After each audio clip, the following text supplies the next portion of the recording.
In this video, we are going to discuss and demonstrate reverse NAG. Reverse NAG stands for Reverse Natural Apophyseal Glide. When NAG does not work, reverse NAG works. It is also indicated if someone is having radiating pain in the interscapular area, or in case of upper trapezius spasm, if someone is having hump neck there or protruded chin.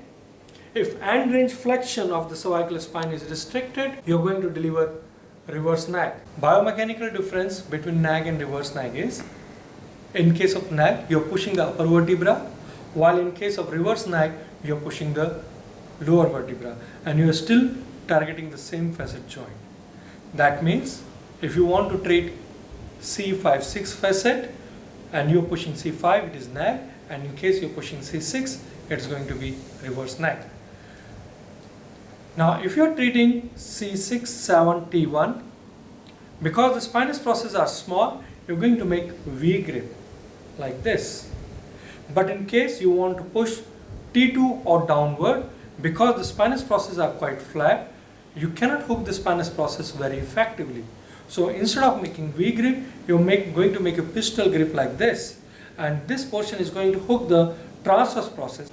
Instead of hooking the spinous process, you are hooking the transverse process and pushing it towards the eyeball of the patient, because this is what the treatment plane is, that is anterior cranial direction.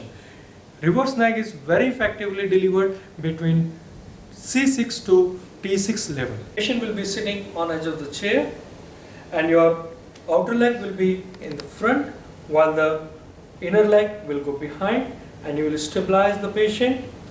In case of doing at C6, 7 or T1, you will stabilize the upper vertebra, head will be held in neutral position, and you will make a V grip and hook the spinous process, take out the skin slack, and then you push it towards the eyeball of the patient.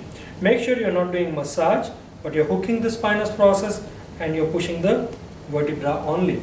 In case of lower thoracic vertebra, that is T2 and downward, you will put the hand not on the cervical spine but on the shoulder and let the patient rest his forehead on your forearm and ask patient to be relaxed, and then you make a pistol grip, hook the transverse process of either side of T2 or T3, whichever level you want to give reverse NAG, hook, take out the skin slack, and again you push it towards the eyeball.